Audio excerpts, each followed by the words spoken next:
Welcome to the Cinematic Dogma podcast. I am Jose and I'm joined by Blake. Maybe your voice sounds familiar. We used to have a similar podcast in the past, but this is basically born from our love for cinema. So every week we're going to try to talk about some of the most recent and interesting releases. And when there is nothing, it's like we will find something else to talk about. And we love talking about movies, so we hope you love listening to them. Yeah, we also love talking about the weather. So there may be a couple of mentions around like how the weather looks like in the Midwest or in the West Coast. Bad habits are hard to kick. Yeah, it's funny how we are pretty bad at small talk, except when it comes to the weather. It's so easy. It's cold here, by the way. Easy. Yeah, it's the Bay Area. Enjoy it. But yeah, so what is going to be like our first cinematic dogma ever? So we debated a lot about what film to talk about, and we actually had three. And we decided to talk about the 2024 tennis film Challengers by Luca Guadagnino, starring Zendaya and other actors. Other actors that they were like just passing by, is that the only ones that they accepted the challenge. The other actors are really, really good, but they're not household names yet. They will be, I think, especially Josh O'Connor.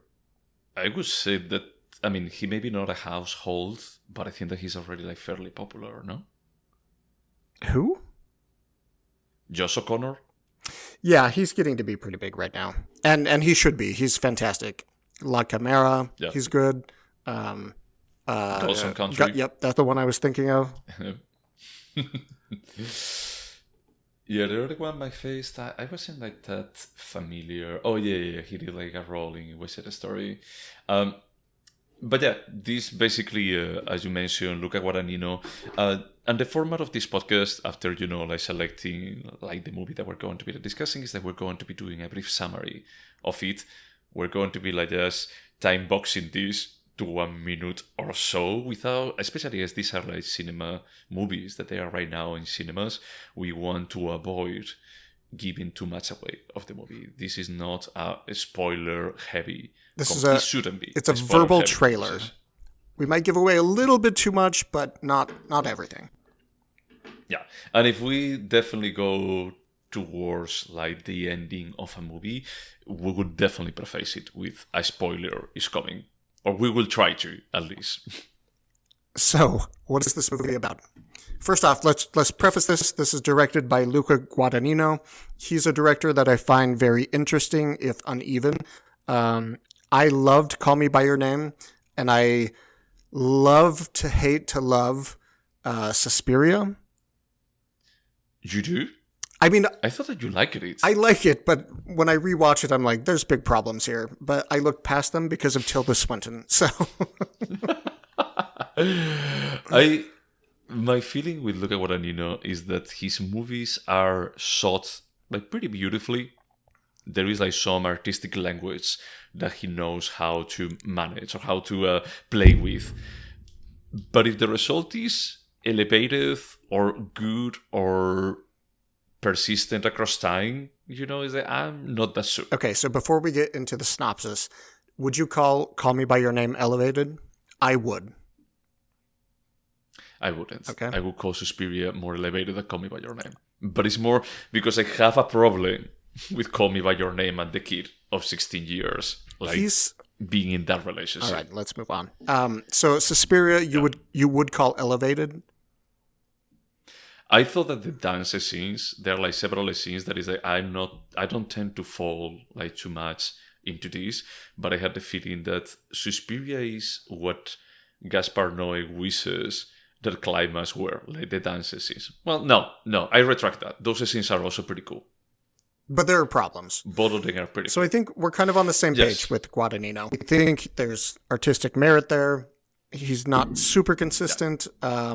And we may disagree on specific movies, but I think we'll always watch whatever he puts out besides the cannibal movie immediately after Call Me by Your Name. Yeah, definitely that was a weird choice. But yeah, I'm curious, and I think that you're like way more familiar with his previous movies. In any case, let's just do like a brief Yep. summary of Challengers. So, do you want to start? Yes. So correct me if I'm wrong, but the film follows two very good friends, Patrick and Art. They're very talented tennis players, and they are very competitive. And I think when we meet them, they're playing college tennis, but they're rising stars. And they meet Tashi, played by Zendaya, who is the biggest rising star. And both boys decide to go after her. They're very much in love with, I think, the idea of Tashi. And she kind of leads them on. She kind of initiates a threesome. She says that whoever wins the match between the two of them, she'll give her number to. And then we see that Tashi has a career-ending injury while she's playing at Stanford. Yeah. She ends up choosing one of the boys, and the rest of the film basically is about this love triangle that continues on for years, and how they're basically all in love with each other, but mostly they're in a relationship with tennis. And we see where things go from there. Yep. Yep. Yeah, and the other thing interesting, and I think that that's like enough as a summary, I could say that the other interesting fact is like the movie is not narrated in a linear manner. Is that we have like a bit of a present, and then we have like a bit of a vignettes of different points of their lives, of how they interacted, or how they affected each other's lives, and what path their lives. And how do you feel about that as a narrative device? I was okay with it. I think that was not a problem for me. I think that is okay. Sometimes I really wanted to, dude, just get done like with the part on the present, you know, because some of the, depending on the vignettes, some of them I was like, yeah, well, I don't really care about this, especially like towards the second and third act. There were a couple of very far-fetched like revelations that I feel like, well, sure, it's whatever, you know. I just want to know like where this is going. But the format itself is like, I don't dislike it. Yeah, I had no problem with it. I did find myself, and I think I'm a pretty competent film viewer, but I did find myself confused at some point in times because the actors look exactly the same, whether it's in 2006 or 2019. I know the film started in 2006, but I don't know when it ends. But yeah, I had no problem with that. What I did have a problem with this film is that I feel like Luca Guadagnino wanted to make it like a music video for like a techno song. Oh, yeah. And he wanted to keep the energy up all the time, even when it didn't make sense, in my opinion. Like, there would just be a scene in a sauna, and it would just be like... Oh, God. Yeah. The funny thing is, I can't find... And I think, look, I love tennis. You know, I used to watch it all the time back in Spain. But here, what I feel is that he used like a lot of energy for making the tennis look super frantic. Is like you don't know exactly what you're watching. If it's like a superhero, not superhero movie, but it's like super frantic. It can be like a chaos or like a car chase or something like that. Is that the camera going everywhere, like rotating, like from below the ground. Artistically impressive, and I can understand that it's like you want to put like the tension that these characters have with each other when they are playing, having it in the car, when they are playing in the court, and you want to translate that with music. You want to complement it, but when they are talking with each other, there are like several scenes that they are like talking like a dramatic scene, like with each other, and there is some tension, and the music starts to go crazy. The camera rotates around them, and it's like. They're static. What are you doing here? It's like, I understand that you want to give feelings, but I felt that it was over the top and a bit cheap, manipulative. I don't know how to call it, but it felt I tacky. agree, and you and I have had conversations about where we don't like when a director tries to tell the audience how to feel based on the music, and I think he used it in a superficial way in many places. But again, it did keep the energy up, and the movie is quite long. I think it was 131 minutes, and it did feel like the pace of the film moved along quite quickly. Yeah, I'm not sure how I feel about it. And also, like, the love. When I say it's a love triangle, it's really a love square because the three of them were kind of in love with each other, but they were all really in love with tennis to various degrees. And I actually read a tweet, and I'm ashamed that I'm getting film criticism from a tweet, but somebody said, let's be clear, this is about two men that are in love with each other and a woman in love with tennis. And I was like, oh, yeah. Yep. That's yeah. I mean, she's extremely like goal driven, and for her, like after this incident, is that she decides to just leave tennis through the guy that she's with. Which is the best she can do. And she like pushes him to have the career that she wants, not the one that he wants. Which I find it interesting. And also, clearly, those two guys were in love with each other. And spoiler alert, I don't want to give away the ending, but once you see the ending, there's no way to say this isn't about two boys in love with each other. I honestly, well, spoiler alert, I'm sorry, we need to talk about that ending. Tune out now if you don't want to know the ending, but let's talk about it. Yeah. At least I just jump like 5 minutes, I don't know if we're going to have like much more to say, but that ending pissed me off. Is that I completely understand like the idea of you are applying suspension of disbelief, like when you're watching a movie, but that ending just left me with a bit of a what the fuck have I just watched? Is that, of course, this movie was about them, but I want to think that there was supposed to be some kind of resolution to this game, like waiting to happen. And it was almost like, no, they're using like the game as a way of reconnecting with each other. About like, it may be the love, it may be the friendship, whatever it is, but whatever they had in the past, they are rebuilding it through the love to the game that they have. But they make it like super literal when the guy like just jumps over the fence and they hug. And first is like too literal, and second is like everyone in the fucking audience start clapping. No, like they didn't crazy. in the theater, like where you saw it.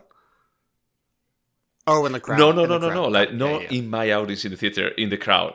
Yeah. They start clapping, and at that point, it's like, what is happening? What have I watched? It's like we're actually like the people in the crowd. They were aware about like the tension between them and how it was getting solved in this way, and they appreciate more like the emotional connection that they have developed instead of actually the game itself. What is going on? Right, we were supposed to care about the game the entire time, and then at the end, it's like it's not about the game. It's about two best friends. But I just felt, it's like, what am I watching? I almost felt as confused as in Funny Games when they rewind. There is like, what am I watching? But at least there is a point to that, when they rewind. But in this case, it's like, so what was the point of the movie? Honestly, what was the point? What were they playing a game? The game didn't really matter. It was about them. And I did read something about how when Tashi... before her injury ended her career, whenever she did something amazing, she would scream, "Come on!" Like super intense. And she screamed that out when the two boys hug at the end. And apparently it has to do with like, I don't know. It was some sort of metaphor. Honestly, if it is a metaphor, it wasn't worth understanding to me. It just felt like kind of a flaccid ending to a film that tried to get you hard the entire time. And then it was like, no, but we're not going to come. That may be like a good way of putting it. For me, it just felt lazy. That is, okay, you don't want a resolution. The resolution is not about like who is going to have like a second chance if this guy is like back to a career or anything.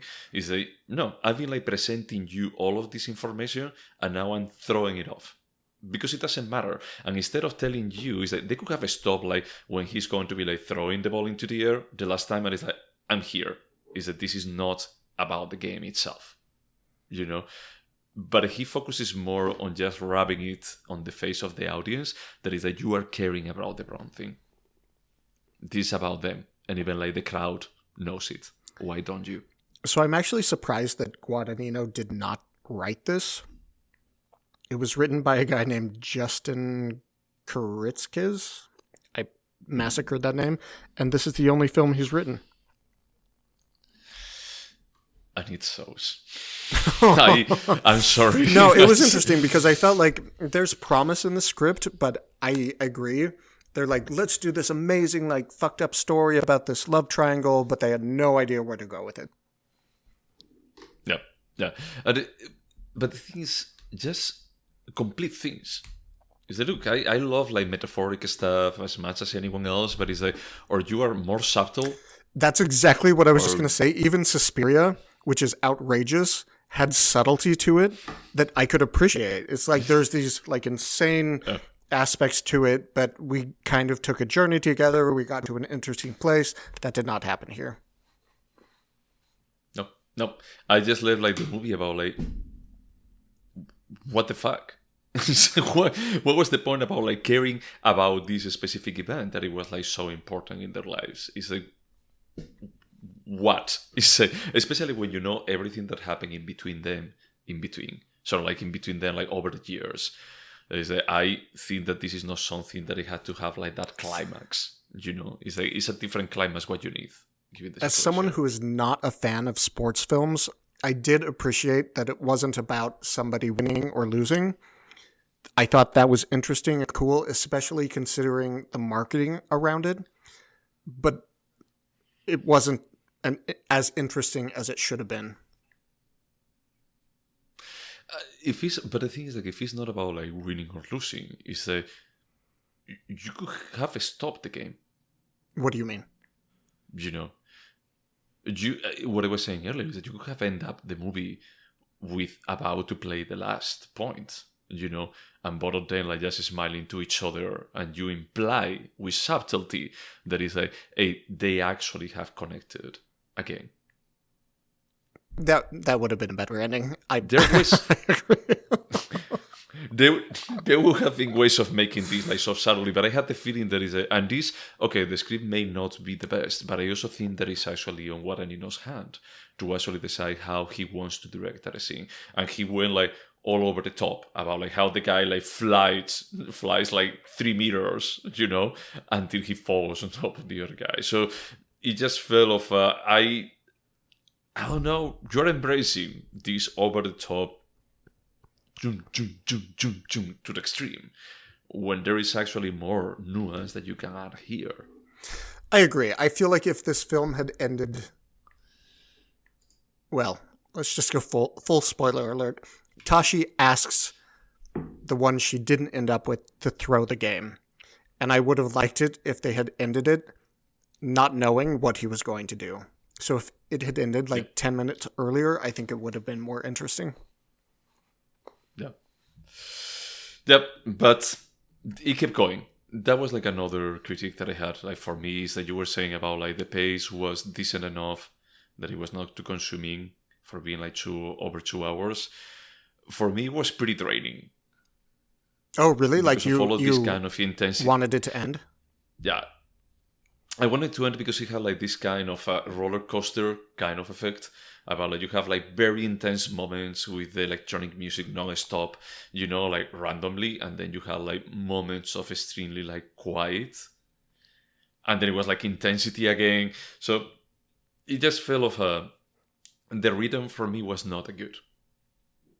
And it's like when they enter into the act 3, I was like, dude, this needs to finish. That's what I was saying about like having more reveals, having more like twists over and over. I just felt like, no, you cannot add more layers to this. So you and I have more than a decade of friendship, and we like to critique, in the literal definition, films that are slightly elevated. And I always love to go back to the phrase, even if we had a lot of complaints about a film, it's still more interesting than 95% of what's available in theaters now, which I feel about this film. For me, it wasn't a total success, but it was still interesting to watch. For me, it was somewhat entertaining to watch. Entertaining. Yeah, but I'm just saying I don't know what Marvel movie is currently out, but that could be entertaining, but it wouldn't be fun to talk about. That's true. I mean, this is fun to talk about because I think that there is an artistic merit to what is done here. I won't say that it's like this is the best movie ever or anything like that, but it's like, at least from an artistic perspective, it's interesting. But I also feel that in 3 years, no one is going to be talking about this movie. And regardless if I love it or not, it's like Call Me By Your Name, it's like people still talk about it. I still think about that film. Yeah.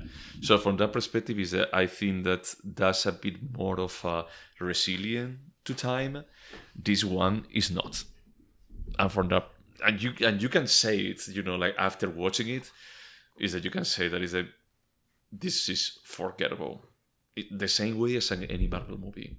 There is more artistic merit. Don't get me wrong, but it's the same way as a Marvel movie. Yep, I would completely agree. This is forgettable, which bums me out because I like Guadagnino. So let me ask you this: you said you liked Suspiria. You had problems with Call Me By Your Name. With challengers, are you more or less likely to watch his next film? I think that I will still watch it, because as I was saying, it's like, at least from an artistic perspective, I feel like, hey, this is going to be an experience. It's not going to be amazing, Maybe, like the end result is not going to be amazing.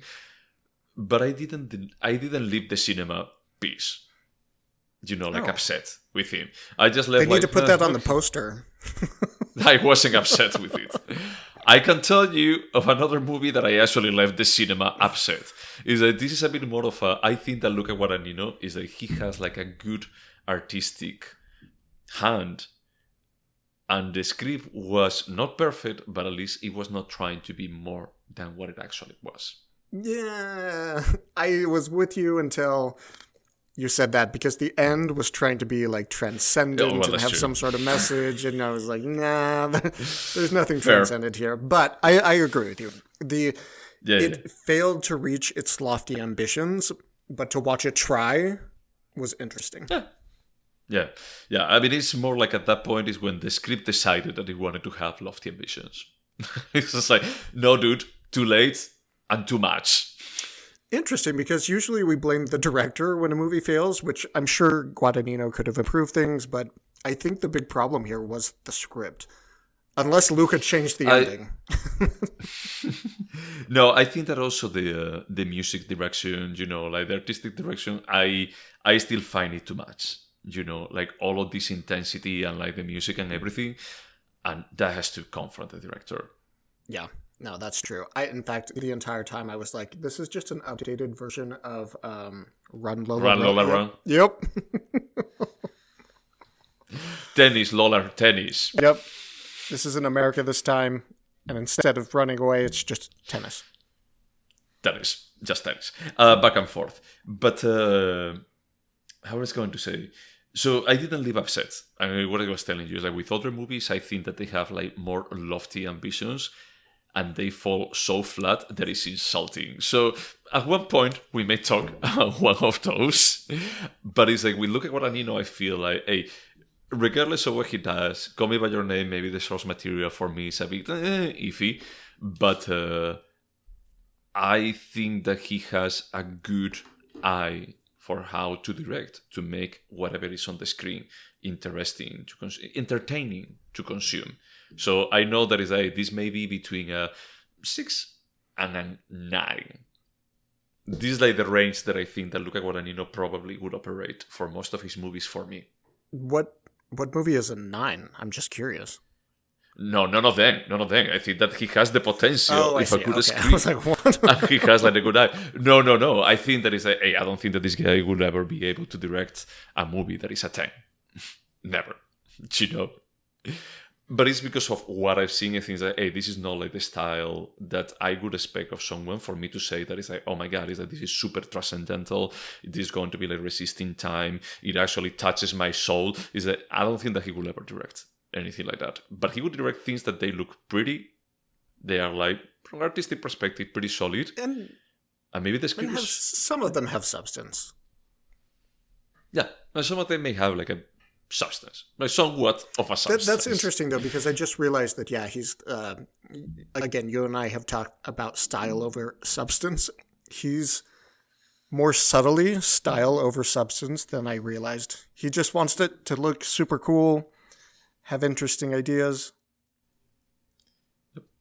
I mean, I think that that's why Suspiria for me works. Is that I'm not looking for any substance watching Suspiria. I just feel it's like, look, you took the Dario Argento movie, like a classic of the Giulio cinema, the Galileo cinema, sorry, and it's like you turn it into this with a Thom Yorke soundtrack. It's like, bravo. This was an amazing turnaround. It's like, if this movie deserved a remake, no, it did not, but good job. But let's get Thom Yorke involved. Exactly. You need someone here is Thom Yorke. Thom Yorke and Tilda Swinton are the ones like perfect for this job. And it's a pity that he didn't do like the other two sequels, because otherwise I would have expected him to go with Bjork, for example. Ooh, for the next that would be like a wet dream for me. Did Suspiria make money? Do you know? No, it was like a big loss. Oh, what a pity. And I think that initially when he talked with well, I rented it on Amazon like 7 times, so... Well, no, you didn't, because it's from Amazon Prime, so probably you watch it for free. Oh, I didn't have to pay? Okay, all right. No, Prime actually, Amazon gave the money to Luca Guadagnino. I think that it was a bit more of a blank check situation, and I think that what they were expecting is like this to be a big success on the ticket box and critique, and then just doing the other two, a remake of the other two that they are like way more obscure. And it was like, nope. Well, I don't often praise Amazon, but good for them for doing the attempt. Like, that's cool. Well, but it's similar to what we discuss about Netflix and other streamers, that they tend to do that about like, we're going to be like taking a passion project from a director that no studio in the right mind would ever fund, and we're going to be like giving them a blank check. And let's see what happens. I'm thinking of Ryan Murphy. Oh my God, we're on the same wavelength. Yep. Yeah, I know. I was thinking about Mank and David Fincher, that I love David Fincher, you know it. But Mank was a pretty unexpected movie from him. Well, it was a good attempt. But back to Challengers. Interesting, but I wouldn't quite call it a success. No. entertaining or interesting to some extent, but yeah, so this has been like the summary overall like critique of the movie itself. We are going to have like some questions like about it for just like closing this before we move to a score that is not supposed to be anything serious. It's just our personal opinion overall. All right, let's do it. So would you watch Challengers again? I really don't think so. It wasn't that entertaining to me. It wasn't bad the first time, just not going to do it again. Yeah. I don't think that this is... Well, I think there is only one scenario where I will watch it again. There is like if I'm in a flight that I want to remain awake at any cost, I think that is like one of the, the Fast and the Furious movies or this. These are the two high-octane movies that I can think for just keeping me awake. You mispronounced John Wick. I think that even John Wick is more calm than this movie. I'm just saying, you would watch John Wick before you watched Fast and the Furious. Well, that's true. Probably I would rewatch John Wick before I watch Fast and the Furious. But the general answer is no. I don't regret it, but once was enough for me. Would you recommend it? Nope. Yeah, I don't think that there is any circumstance that I would recommend this movie. I mentioned several people, like in the choir, they were asking me, what did you do the weekend? We went to watch Challengers and another movie that I cannot mention. And they asked me, would you recommend it? And I was like, eh. Actually, people ask me like way much more about the other movie when I say, like, oh, you watched Challengers? Like, yeah, I also watched the other one. Oh my God, how was the other one? And they didn't care about Challengers whatsoever. Because everyone knows the other one was better. No, the other one... Let's just leave it there. We will Next talk question. About it. Yeah. Would you remember Challengers? I think actually yes. Not everything, but I think overall the story about, yes, I would. I don't think that I will remember it. I think it's one of these movies that I may even watch the trailer and I may not even remember if I watched it or not. The trailer is fairly good. It gives you like a that's very fair. good representation of what the movie is about. But I had the feeling that my brain won't be able to fill the gaps after that. Yeah, I don't disagree with that. I'll remember the big picture stuff, but I'm going to forget everything. Is there anything artistic about Challengers? Yeah, absolutely. I think we talked about a lot about the direction. I honestly think a lot of the acting was really good. Did you like The way Zendaya? they did product. No, I don't think she's talented at all. I think the product placement was really artistic. The way that two of the characters had sex in front of an Applebee's for like 10 minutes. That's true. I think, yeah, I went to watch it with my boyfriends, and I think that I look with a very deadpan face, and I say like, Applebee's, the restaurant for the whole family, sponsors this sex scene. Which is crazy because Applebee's clearly sponsored it, but also Aston Martin, which are like it just doesn't make sense. So, and the fact that it didn't seem so absurd. So yes, there's lots artistic about it. I agree. Maybe not because of the Applebee's scene, but I think that from an artistic perspective, Albeida don't. They're like half of the scenes where they have like the techno music and everything. He made tennis like super, I don't know, like high octane. It's like I don't remember any movie ever doing something like that. It's maybe more about like the tension and everything, but this made it like way more of a frantic explosion of energy. That I feel is that this So the direction. yeah, the direction is good. I mean, I feel like, hey, I may not like all of the electronic music in all of the scenes, but at least he turned a sport that it tends to be seen as a slower pace compared with other sports and less explosive into a high octane event on the screen. Do you think that this is a timeless piece? Nope. I agree with what you said. This is going to be forgotten so quickly. Not only forgotten, but I think that if in the future someone watches this in 20 years' time, is that they're going to be thinking about like what the fuck they were in when they made this movie. They're going to be like, this is so dated. It clearly came from 2024. Yeah. It comes from that lens of what was cool at that time. Would you turn this into a TV show? Would you want to see more of Challengers? Absolutely not. Nope. I wouldn't do it. I think that is not actually something that we need more time with them. Is that this more than 2 hours was more than enough? Do you think this movie could have been a short? Ooh, good question. I think probably, yeah. They could have like pared this down to 45 minutes.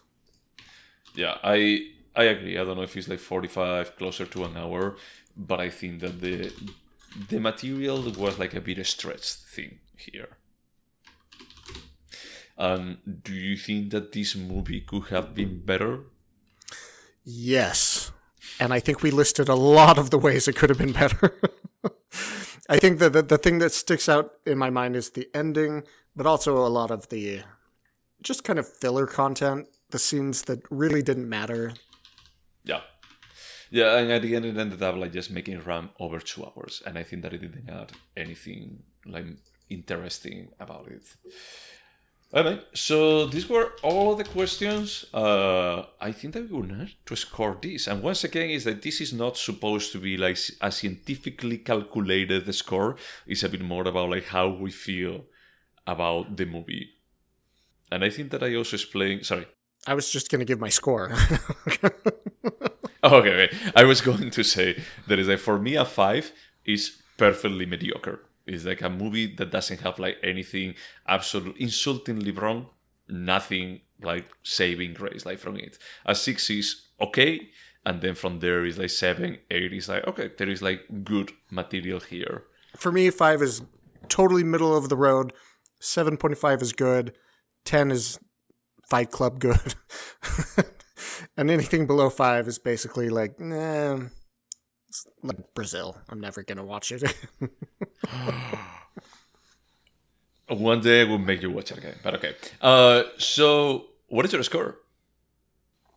So when we started this recording, I honestly thought I'd give it a 7, but after our discussion, I'm gonna give it a 6.5. Dude, I hate that my score is also 6.5. I had already written down. But I mean, once you just start to look at it a little closer, look at the different elements, yeah, this is more fluff than I originally thought. And again, I'm just gonna give it a 7. It's not like I changed my score dramatically, but it's like, yeah, this isn't great. It's solid. Yeah, I mean, I wish that it was a bit better. In all honesty, it's one of these movies that is like I'm rooting for it. The same way that there are other movies that is like, look, I don't care. I don't care. So there was no way of making this better. I just feel is like there were like some elements here. It could have been better. I cheer for you. Good attempt. But it wasn't better. Nope. It really wasn't. Yep. All right. So this has been our first cinematic dogma. Yeah. So to everyone out there that has put up with our first, probably still a bit rough around the edges episode, thank you so much for listening to us. And please come back next time. Hey, bye.